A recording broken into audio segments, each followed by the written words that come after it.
દિયોદર તાલુકાના ગોદા ગામે સરકારી માધ્યમિક શાળા ખાતે શિક્ષક દિનની ઉત્સાહભેર ઉજવણી કરવામાં આવી.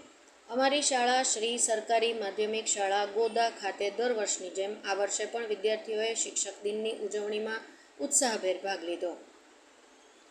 5મી સપ્ટેમ્બર એટલે મહાન કેળવણીકાર અને આપણા દેશના ભૂતપૂર્વ રાષ્ટ્રપતિ ડૉક્ટર સર્વપલ્લી રાધાકૃષ્ણનની યાદમાં એમના જન્મદિવસને રાષ્ટ્રીય શિક્ષક દિવસ તરીકે ઉજવવામાં આવે છે.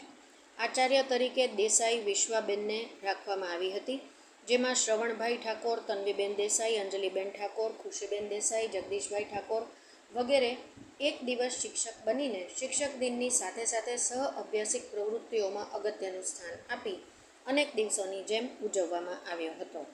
અહેવાલ ઓમપુરી ગોસ્વામી, બનાસકાંઠા. સાથે ઇન્દ્રસિંહ વાઘેલા, ઉત્તર ગુજરાત સ્પીડ ન્યૂઝ 17 લાઈવ.